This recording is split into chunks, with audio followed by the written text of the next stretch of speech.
दोस्तों नमस्कार। दोस्तों सचेत हो जाइए, इस देश की आत्मनिर्भरता की जो परिभाषा सरकार गढ़ रही है और आपको और हमको बता रही है। सचेत हो जाइए, इस देश की अर्थव्यवस्था को संभालने के लिए जो भी सपने पिरोए जा रहे हैं उसमें आप कहीं फिट बैठते नहीं हैं। सचेत हो जाइए वह लोग जो इस वक्त पब्लिक सेक्टर में नौकरी कर रहे हैं, आने वाले वक्त में उनके पास नौकरी नहीं रहेगी। सचेत हो जाए बैंक के कर्मचारी भी, हो सकता है आने वाले वक्त में उनके पास भी नौकरी ना रहे। सचेत हो जाए वो तमाम डिग्रीधारी जो सोच रहे हैं कि सरकारी नौकरी आज नहीं तो कल मिल ही जाएगी। सचेत हो जाइए, दरअसल एक ऐसी अर्थव्यवस्था को भारत लगातार अपनाने की दिशा में बढ़ चुका है जिसमें पहली बार आत्मनिर्भरता की परिभाषा इस देश के खून पसीने से बिल्कुल नहीं जुड़ी है।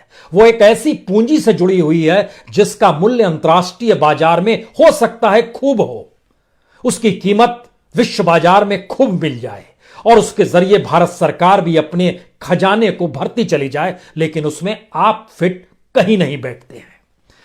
आपको आश्चर्य लग रहा होगा कि क्या वाकई सचेत होने का वक्त आ गया है। यकीन जानिए, इस देश में आजादी के बाद से इस देश को गढ़ने के लिए जो भी नीतियां पार्लियामेंट के भीतर बनाई गई, जो भी सहमति हुई, मौजूदा वक्त में वह पूरी की पूरी परिस्थिति उलटने की कोशिश लगातार हो रही है। और हैरत में ना आइए, जब देश बेचा जाता है तो हो सकता है देश की पूंजी कैपिटलिस्टों के जरिए जीडीपी में कोई योगदान दे देती हो, लेकिन पूंजी से पूंजी बनने की परिस्थितियों में ना तो आपको रोजगार मिलेगा, नौकरी कर रहे हैं तो वह भी छिनेगी, क्योंकि प्राइवेट सेक्टर के भीतर की परिस्थितियां उतनी बड़ी तादाद में लोगों को रख नहीं सकती है जितनी बड़ी तादाद में भारत के भीतर नागरिक रहते हैं।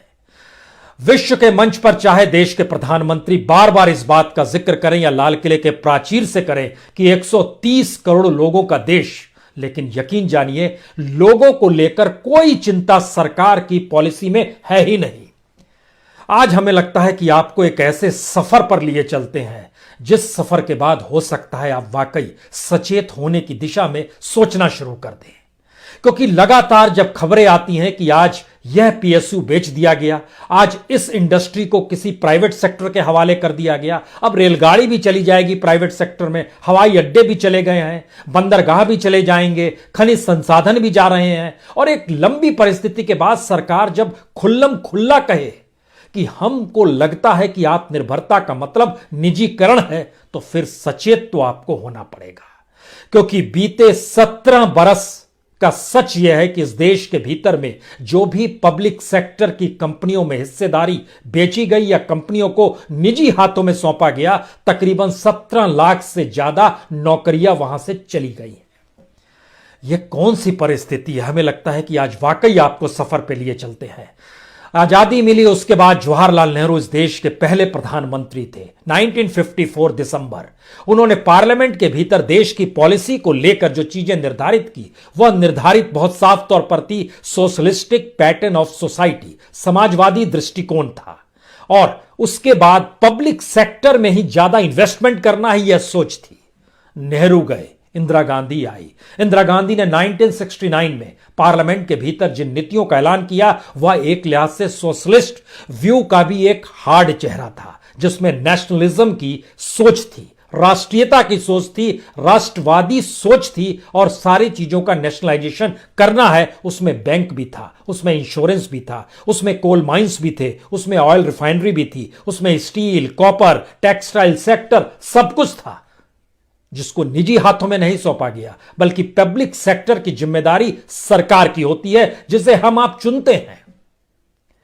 उसके बाद पीवी नरसिम्हा राव आए, उन्होंने रिफॉर्म की परिस्थितियां पैदा की और पहली बार 1991 में मनमोहन सिंह ही फाइनेंस मिनिस्टर थे, पीवी नरसिम्हा राव देश के प्राइम मिनिस्टर थे। उन्होंने न्यू इंडस्ट्रियल पॉलिसी लेकर आए और उस न्यू इंडस्ट्रियल पॉलिसी का मंत्र बहुत साफ था, जो भी पब्लिक सेक्टर घाटे में है या फायदा नहीं दे रहा है उसको बेचेंगे, जो ब्यूरोक्रेसी का एक जाल बुना होता है उसको हम तोड़ेंगे।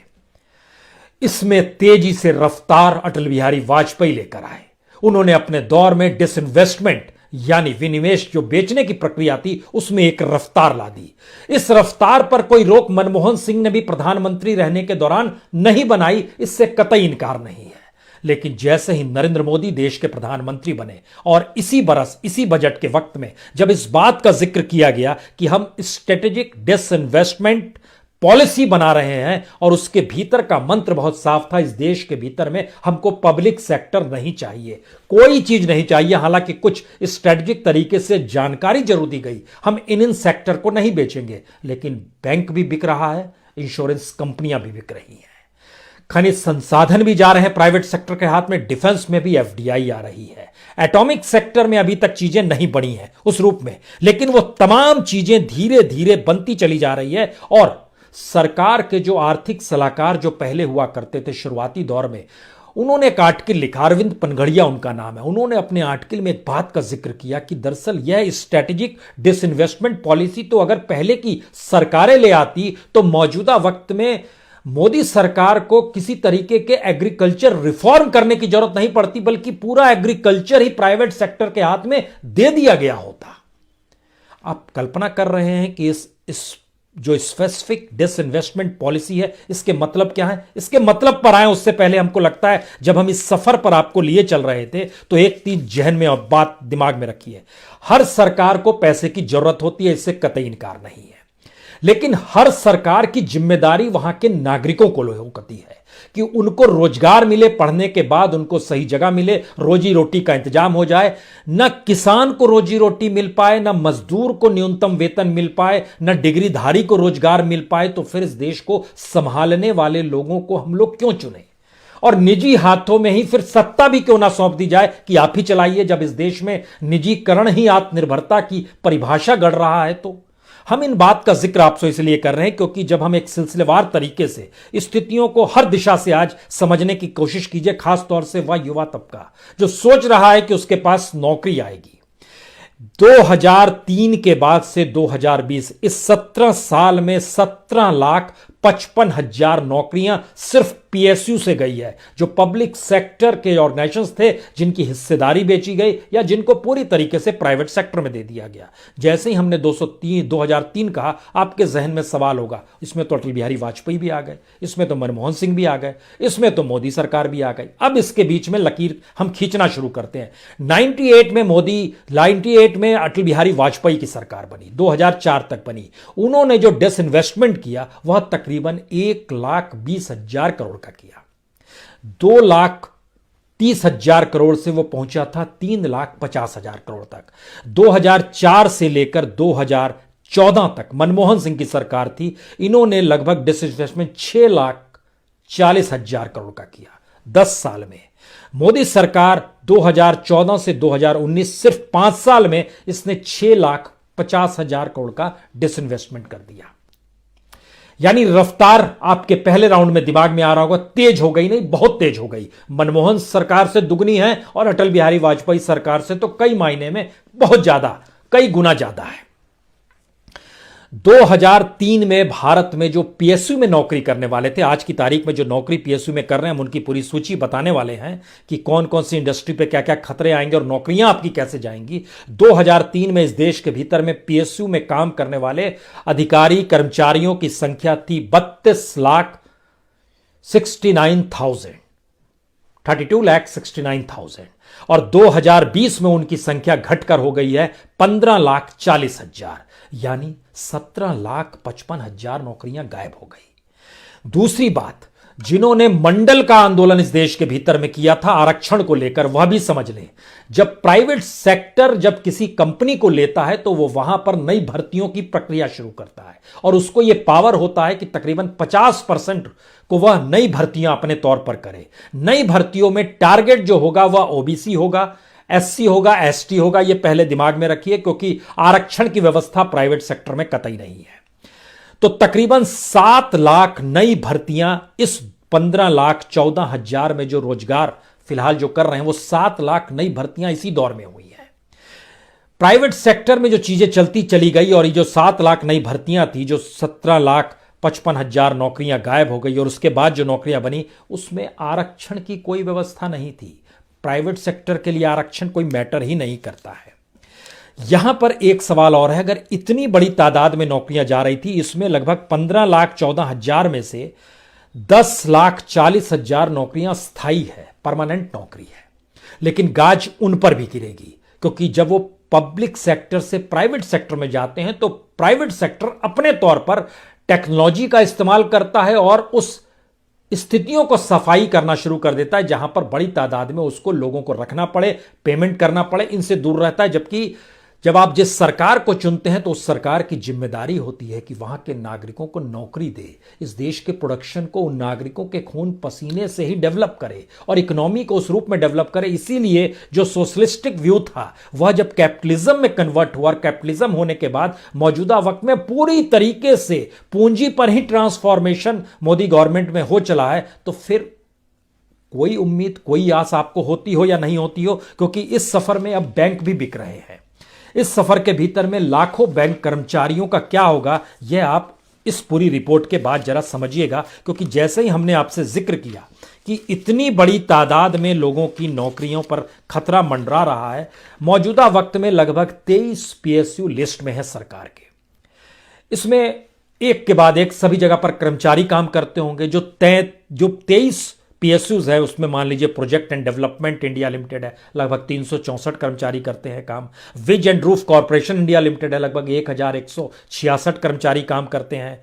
नागरकार स्टील प्लांट ऑफ एनएमडीसी जिसको कहते हैं, उसमें 5773 कर्मचारी करते हैं। एयर इंडिया और इसकी 5 सब्सिडरी जो है इसमें लगभग 11000 कर्मचारी काम करते हैं।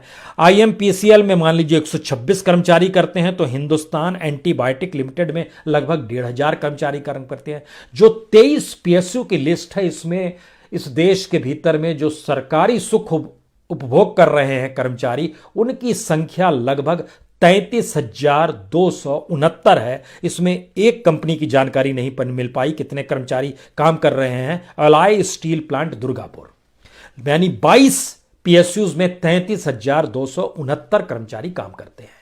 जब ये प्राइवेट सेक्टर के हाथ में जाएगी तो लगभग 50% तक को वो वहां पर से हटाएगा। और अगर नियुक्तियां भी करनी होगी तो 50% वो अपने तरीके से नई नियुक्ति कर सकता है। तो जो ओबीसी कैटेगरी में आते हैं, जो एससी कैटेगरी में आते हैं, जो एसटी कैटेगरी में आते हैं, वह सोच लें कि उनकी नौकरी नहीं होगी। क्योंकि इससे पहले का जो इतिहास है, जितनी कंपनियों से हिस्सेदारी गई या प्राइवेट सेक्टर को गया, वहां पर कोई नौकरी आरक्षण के तौर पर नहीं किसी को दी गई। वो नई भर्तियां अपने तौर पर करता है। यानी इस देश के भीतर में मंडल आंदोलन करने वाले लोग जरा सोचना शुरू कर दें कि किस स्थिति में क्या होगा। इसके बाद दूसरी महत्वपूर्ण बात है कि एक तरफ यह पीएसयू की लिस्ट है और दूसरी तरफ हमको लगता है कि बैंकों का जिक्र भी जरूरी है। क्योंकि जिन 4 बैंकों को लेकर अब इस बात का जिक्र किया गया है कि इनको सेल कर देंगे। अब आप सोचिए, इन 4 बैंकों में बैंक ऑफ इंडिया है, इंडियन ओवरसीज बैंक है, सेंट्रल बैंक है, बैंक ऑफ महाराष्ट्र है। इन चारों बैंकों में जो कर्मचारी काम करते हैं उनकी कुल तादाद 1,22,000 है। 1,22,000 की नौकरी नहीं जाएगी, लेकिन ये 1,22,000 लोग जो काम कर रहे हैं उसमें से घटकर 25 से 30,000 ही बचेंगे। क्योंकि इंटरनेशनली और प्राइवेट सेक्टर के बैंक में काम करने वालों की जो तादाद है, स्ट्रेंथ देखिएगा, और जो पब्लिक सेक्टर बैंक में काम करने वालों की तादाद है, इन दोनों में भारी अंतर होता है। लेकिन अब सवाल है, इतना अंतर भी नहीं होता है कि 1,22,000 में से सिर्फ 25,000 बचे। उसकी एक वजह है। उसकी सबसे बड़ी वजह यह है कि इन 4 बैंकों का जो मार्केट कैपिटलाइजेशन है, इन चारों बैंकों को मिला दीजिएगा तो लगभग 55,901 करोड़ का इनका मार्केट कैपिटलाइजेशन है। लेकिन इन पर एनपीए कितना है? अब आप सोचिए कि इन पर जो एनपीए है वो तकरीबन 1,41,739 करोड़ का है। मार्केट कैपिटलाइजेशन से ज्यादा एनपीए। एनपीए का मतलब इन्होंने जो लोन दिया हुआ है और वो पैसा वापस लौट के नहीं आया। जो बैंक के बारे में जानते यह भी समझे, जो हमने शुरुआत में आपसे कहा कि क्यों इकोनॉमी डामाडोल है और क्यों इकोनॉमी को संभालने का मादा जब सरकार के पास नहीं होगा तो वो निजी हाथों की दिशा में ही बढ़ती चली जाएगी। हमने आरबीआई के जरिए जो जानकारी हासिल की कि इस देश में लोगों का कितना पैसा है जो कि बैंकों में जमा है। जब हम एनपीए का जिक्र कर रहे थे और इन बातों का, तो आपको जानकर हैरत हो कि इस देश में, पूरे देश के भीतर में जो बैंक है उसमें आम जनता का पैसा तकरीबन 146 लाख डॉलर है। 146 लाख डॉलर यह जनता का पैसा बैंकों में है। इसीलिए उसी बैंक के भीतर से जो एनपीए दिया गया, अगर बीते 6 बरस का किस्सा देखिएगा तो लगभग एनपीए की रकम 18 लाख करोड़ की होगी। आप कहेंगे ये कैसे? एनपीए सरकार बताती है लगभग 9 से 10 लाख करोड़, लेकिन जो राइट ऑफ किया जाता है कि आप अपनी बुक को ठीक कीजिए और इसके बाद जो इन बैंकों को सरकार सहूलियत देती है, पैसा देती है, इन सबको मिला दीजिएगा, जो राइट ऑफ की रकम थी, जो सरकार ने पैसा दिया गया और जो सरकार दिखा रही है एनपीए, लगभग 18 लाख करोड़ का है। जनता का पैसा ही इन लोगों को दिया जाता है। यानी ध्यान दीजिए, जिन्हें एनपीए का पैसा जिन कॉरपोरेट्स के पास है, वही कॉरपोरेट्स अपने तौर पर सीधे सीधे इन पीएसयूज की खरीद में हिस्सेदारी लेंगे। जब वो पीएसयूज को खरीदेंगे तो वहां रहने वाले कर्मचारी जो काम करते हैं उसमें वो कटौती करेंगे, कुछ नई भर्तियां भी करेंगे जो उनके अनुकूल हो, जो उनके स्पेशलाइजेशन के साथ बैठती हो, क्योंकि वो टेक्नोलॉजी पर ज्यादा निर्भर करेंगे। सरकार, चूंकि भारत तो एक लिहाज से ह्यूमन रिसोर्स का खान है जिसकी जिम्मेदारी सरकारों पर होती है, लेकिन सरकार ने जब कह दिया कि हम तो पूंजी पर निर्भर हैं और पूंजी से ही आत्मनिर्भरता होगी, इसीलिए निजीकरण करेंगे, तो फिर जनता की फिक्र नहीं है। वक्तव्यों में होगी सिर्फ 130 करोड़ लोग यहां पर रहते हैं, इनके बारे में हित नहीं साधे जाएंगे, सिर्फ कहा जाएगा कि इतने बड़े देश को हम संभाले हुए हैं। लेकिन बहरहाल इसमें सच अगर समझिएगा तो जैसे आईडीबीआई बैंक है, आईडीबीआई बैंक को एलआईसी के हाथ में दे दिया गया 2 साल पहले। एलआईसी का अब इस साल आईपीओ लेकर आएंगे, वह फिर एक प्राइवेटाइजेशन की तरफ बनेगा और जितनी भी कंपनियां जो एक लिहाज से आपके जहन में इंश्योरेंस की कंपनी आएगी उस पर ध्यान दीजिएगा, तो सबको बेचने की प्रक्रिया में, चाहे वो जनरल हेल्थ इंश्योरेंस कंपनी हो, न्यू इंडिया इंश्योरेंस कंपनी हो, ओरिएंट इंश्योरेंस हो, यूनाइटेड इंडिया इंश्योरेंस हो, इन सब का एक लिहाज से सेल होगा। इसी प्रक्रिया में हम जब 23 पीएसयूज का जिक्र आपसे कर रहे थे तो इसमें हमने भारत पेट्रोलियम का जिक्र नहीं किया था, जानबूझ के नहीं किया था। भारत पेट्रोलियम और पेट्रोलियम को लेकर नेहरू, इंदिरा, पीवी नरसिम्हा राव, मनमोहन सिंह सब की जो राय थी, या पार्लियामेंट की जब तक राय थी, तो वो मानते थे कि ये स्ट्रेटेजिक वे में भारत के लिए जरूरी है कि ये पब्लिक सेक्टर में ले, लेकिन अब भी उसको प्राइवेट सेक्टर में बेचने की स्थिति में सरकार आ रही है। कितने लोग वहां पर काम करते हैं? वहां पर 11,894 कर्मचारी हैं जो सीधे सीधे जुड़े हुए हैं, बाकी जो ठेकेदारों के जरिए जुड़ते हैं उनकी संख्या अलग है। 11,894 कर्मचारियों में से जो ओबीसी, शेड्यूल कास्ट और शेड्यूल ट्राइब तीनों को मिलाइएगा तो लगभग 4,706 है। यानी जब प्राइवेट सेक्टर में जाएंगे तो एक बात तो यकीन जानिए कि यहां पर बहुत लोगों की छटनी होगी और नई भर्तियां होगी। इस पूरी प्रक्रिया में आरक्षण कोई मैटर नहीं करेगा, यानी इस लिहाज से मत समझिए कि रिजर्वेशन यहां मैटर करेगा। और जो ओबीसी है उसकी संख्या फिलहाल 2042 है, वहां पर 1921 शेड्यूल कास्ट है जो कर्मचारी, और शेड्यूल ट्राइब से जुड़े हुए लगभग 743 कर्मचारी है। यह स्थिति खुले तौर पर निकल कर आएगी जिसमें आपको वहां पर काम नहीं मिलेगा। अब इसके बाद एक आखिरी सवाल सबसे बड़ा इस देश के भीतर में यह आया है कि इस देश में एग्रीकल्चर, इंडस्ट्री और सर्विस, इन तीनों सेक्टर के जरिए ही जीडीपी का एनालिसिस होता है कि किसका योगदान कितना जीडीपी में है। लेकिन सरकार की नजर बहुत साफ है। उसका कहना है, जो अरविंद पनगड़िया ने इससे पहले जो हमने बताया कहा, एग्रीकल्चर को लेकर रिफॉर्म की दिशा में सरकार बढ़ चुकी है। यानी सरकार बिल्कुल चाहती है कि एग्रीकल्चर प्राइवेट हाथों में आ जाए। प्राइवेट हाथों में आने का मतलब है जो पैसा लगाएगा वही खेती करे और यही खेती करवाए, उसी के हाथ में चीजें सौंप दी जाए, वही बीज दे, वही टेक्नोलॉजी दे, वही फर्टिलाइजर दे, वही पानी की व्यवस्था करे, सब कुछ जिम्मेदारी वही ले। यानी इस देश में अन्नदाता या तो मजदूर बन जाए या सरकार के पैकेज पर निर्भर रहे। पहला राउंड ये। दूसरी राउंड जो इंडस्ट्री के क्षेत्र में है, जो इससे पहले नहीं सोचा गया, वह भी इस बार जो स्ट्रेटेजिक डिसइन्वेस्टमेंट पॉलिसी बनाई गई है उसके दायरे में इंडस्ट्री के क्षेत्र में steel, chemical, pharmaceuticals, engineering goods, transportation vehicles, equipments, industry, consumer goods, textile, सब कुछ बेचने की परिस्थिति में सरकार आ रही है। जो सर्विस सेक्टर है उसमें trading, marketing, consultancy service, hotel, tourism, सब कुछ प्राइवेट सेक्टर में ही जाएगा। सरकार अपने हिस्से में कुछ नहीं रखना चाहती है। जो लोग आईटीडीसी से जुड़े हुए हैं उनको भी जब प्राइवेट सेक्टर में दिया जाएगा, वहां पर तकरीबन अब 50 कर्मचारी ही बचे हैं परमानेंट जो काम करते हैं, वह भी सोचे कि वह भी चले जाएंगे। क्योंकि हम जब इस लिस्ट को देख रहे थे, जो 13 पीएसयूज की लिस्ट है और उसके बाद जो तुरंत सरकार को सेल करना है, उसमें बीपीसीएल है, उसमें कॉन्कर आता है, उसमें पवन हंस आता है, ये सब एक अलग हिस्सा है। अब सवाल ये है कि अगर इतनी बड़ी तादाद में नौकरियां खत्म होंगी जब आप पीएसयू को सेल करेंगे, तो क्या इस सरकार ने कुछ सोचा भी है रोजगार के बारे में? आपको जानकर हैरत होगी कि इस देश के भीतर के अलग अलग राज्यों में भी जो रोजगार का जिक्र होता है उसमें सरकार दिवालिया हो चली है। दिवालिया का मतलब यह है, जैसे हम सरकारी स्कूलों का जिक्र करें, सरकारी स्कूलों में जो स्वीकृत पद है उनकी संख्या है 61,84,467, लेकिन पद कितने खाली हैं? लगभग 10,60,139 पद सरकारी स्कूलों में खाली पड़े हुए हैं। पूरे देश भर में भर्ती सरकार नहीं कर पा रही है। इसमें मैक्सिमम सोचिए बिहार में तो बीजेपी की सरकार है, जो बिहार छोड़कर बंगाल जाकर जो चुनाव कर रही है बीजेपी और बता रही है हम बंगाल को स्वर्णिम तरीके से रख देंगे सामने, तो जरा सच समझिए। बिहार में 6,88,157 स्वीकृत पद है, बंगाल में 6,37,414 स्वीकृत पद है। बिहार में 6,88,000 में से 2,75,255 पद खाली पड़े हैं। बंगाल में 72,000 पद खाली पड़े हैं। कॉम्पिटिवली बंगाल तो बहुत अच्छा हो गया बिहार से, जहां पर कभी भी बीजेपी नहीं आई है। तो इसका मतलब क्या माना जाए? राजनीति को समझिए, उस लकीर को समझिए। सिर्फ बिहार नहीं, उसके बाद आइए उत्तर प्रदेश। उत्तर प्रदेश में सरकारी स्कूलों में कुल 7,52,000 पद जो है स्वीकृत हैं, जिसमें से 2,17,000 पद रिक्त पड़े हैं। मध्य प्रदेश, यहां भी बीजेपी की सरकार लंबे वक्त से है, 4,59,644 पद स्वीकृत है, लेकिन खाली पड़े हुए हैं 91,972। क्यों नहीं भर्ती करते हैं?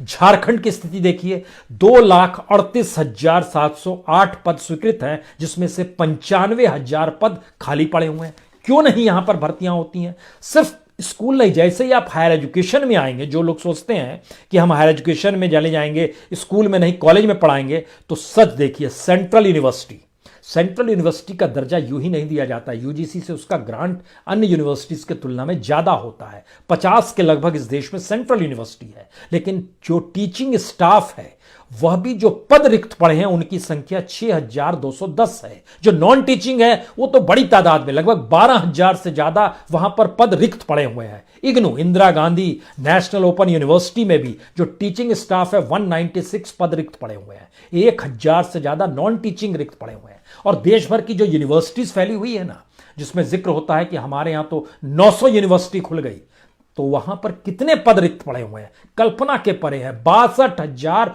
पद यूनिवर्सिटीज में रिक्त पड़े हुए हैं पूरे देश में, आप भरने को तैयार नहीं है। यानी एजुकेशन भी प्राथमिकता नहीं है, लेकिन किसी ने एजुकेशन हासिल कर ली तो उसको रोजगार कहां से मिलेगा, यह भी प्राथमिकता नहीं है। और जो रोजगार पब्लिक सेक्टर में कर रहे थे उनके लिए भी आपके पास काम नहीं होगा आने वाले वक्त में। उनको भी आप धीरे धीरे किसी को वीआरएस दे देंगे, किसी को छटनी हो जाएगी, कोई प्राइवेट सेक्टर वाला नहीं रखेगा। यह परिस्थिति इस देश के भीतर में है, और आपके पास तो बजट ही नहीं है।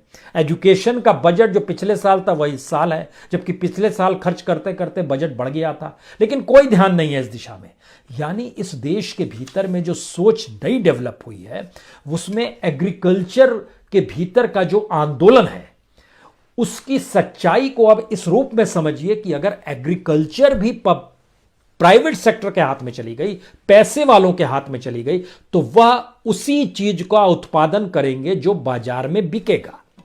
क्योंकि इंडस्ट्री के जरिए जो प्रोडक्ट होता है, या पीएसयूज जो इससे पहले काम करते थे, वहां क्यों काम कर रहे थे इतनी बड़ी तादाद में लोग? और इस देश के भीतर की इकोनॉमी तो संभल रही थी। हम 2003 से ही जिक्र कर रहे हैं। 2003 में अगर 32,000 लोग काम करते थे और आज की तारीख में वहां पर सिर्फ 32 लाख लोग कर्मचारी थे देश भर की पीएसयूज में, और आज सिर्फ 15 लाख लोग बचे हैं, तो बाकी 17 लाख नौकरियां कम क्यों हो गई? इसका मतलब यह है कि जैसे ही प्राइवेट सेक्टर के हाथ में चीजें जाएंगी वह प्रॉफिट देखेगा, और इस देश के भीतर में प्रॉफिट के जरिए वह अपनी इकोनॉमी को इस देश की जीडीपी का हिस्सेदार बना लेगा। यानी धीरे धीरे जीडीपी बड़ी होगी, लेकिन लोग गायब होंगे। अब यहां पर सचेत होने की जरूरत इसलिए है क्योंकि इस इकोनॉमी को अगर आपने नहीं समझा, जहां पर आपके लिए रोजगार नहीं और रोजगार है तो वो रोजगार कल नहीं रहेगा। भारत जैसे देश में जहां पर ह्यूमन रिसोर्स आपके पास उपलब्ध है, जहां के खनिज संसाधन भरपूर है, वैसी परिस्थिति में हमारी इकोनॉमी और हमारी गवर्नमेंट अगर सीधे तौर पर कहती है कि प्राइवेटाइजेशन ही आत्मनिर्भरता को लेकर आएगा, तो फिर क्यों नहीं किसी प्राइवेट सेक्टर के बंदे को इस देश में प्राइम मिनिस्टर बना दिया जाए? ऐसी स्थिति क्यों ना आ जाए? अगर प्राइवेट सेक्टर से ही इस देश में आत्मनिर्भरता आएगी और निजीकरण के जरिए ही इस देश की इकोनॉमी डेवलप होगी, तो फिर दे दीजिए कॉरपोरेट के हाथों में यह देश। फिर चुनाव लड़ने की क्या जरूरत है और जनता से नारे और वादे लगाने की क्या जरूरत है? यह एक नई परिस्थिति है इस देश के भीतर, जहां पर पूरी ट्रांसपेरेंसी है। सरकार छुपा नहीं रही है। सरकार यह नहीं कह रही है कि हम निजीकरण नहीं करेंगे, हम देश को बेचना बंद कर देंगे। बिल्कुल नहीं। सरकार कह रही है बेचना और देश को सेल करना निजी हाथों में इस देश की इकोनॉमी का मंत्र है और यही डेवलपमेंट का प्रोसेस है। अब आप कर लीजिए क्या कीजिएगा, क्योंकि कमोवेश हर वो सेक्टर जो आजादी के बाद से इस देश की जरूरत बना रहा, मौजूदा वक्त में 70-75 बरस में देश ये थक गया या देश इतना डेवलप हो गया कि आज की तारीख में हम कुछ भी डेवलप कर पाने की स्थिति में नहीं है। डिफेंस सेक्टर को भी फॉरेन इन्वेस्टमेंट चाहिए और इस देश के भीतर में हर सेक्टर को आप उन हाथों में बेचेंगे जिनके पास पैसा की स्थिति आ गई है। यह एक ऐसी फेरिस्त है जिसमें यह समझने की अब जरूरत आ गई है कि क्या वाकई हमारे देश में जो सेल किया जा रहा है पब्लिक सेक्टर को, जो बेचा जा रहा है कौड़ियों के मोल, उसको कौड़ियों के मोल बेचने के लिए भी स्ट्रेटजिक तरीके से सरकार वहां पर ना सिर्फ प्रोडक्शन डाउन करवाती है, बल्कि उसके पैरेलल में जो इंडस्ट्रीज रहती है, जो प्राइवेट इंडस्ट्रीज रहती है, उनको आगे बढ़ाती है। इसीलिए जब आप एनसीएलटी, जहां पर दिवालिया कंपनी हो जाती है, वहां के जब पन्नों को पलटना शुरू करेंगे और वहां की डायरी देखेंगे तो आप हैरत में आ जाएंगे। जो इंडस्ट्री 2014 में लाभदायक थी वो अभी खुद को बेचने को तैयार है। बेचने को जितनी अवस्था में तैयार और एनसीएलटी जिस पे मोहर लगाती है उसमें उसने जितना कर्ज लिया हुआ है उससे कम में वो बेचने को तैयार है। यानी बैंकों से पैसा निकालकर कॉरपोरेट रईसी में चला जाए, उसको कोई रोक टोक नहीं रहेगी और उसकी कंपनी को दूसरे तरीके से संभालने के लिए कोई दूसरी कंपनी वाला खरीद लेगा और उसको चलाने लगेगा और वो पैसा भूल जाइए, वो राइट ऑफ हो जाएगा। यह एक अजीबोगरीब साइकिल देश के भीतर में है, लेकिन सचेत होना पड़ेगा। समझिए इसको। अगर बिकते हुए देश के भीतर में रोजगार भी नहीं है, बिकते हुए देश के भीतर में आपके खून पसीने की कोई कमाई की जरूरत भी देश को नहीं है, तो फिर सिक्का उछालिए और सोचिए कि आने वाले वक्त में हम लोग किस इकोनॉमी की तरफ बढ़ेंगे जहां ना रुपया होगा ना कुछ होगा। वाकई बिटकॉइन की थ्योरी तो रही इस देश में आ जाएगी, कुछ भी हो सकता है, क्योंकि पैसे से हम लोग आत्मनिर्भर होंगे। पैसे वाले के हाथ में सब कुछ होगा और आत्मनिर्भरता की यह परिभाषा अगर आप समझ गए तो अच्छी बात है। बहुत बहुत शुक्रिया, बहुत बहुत शुक्रिया।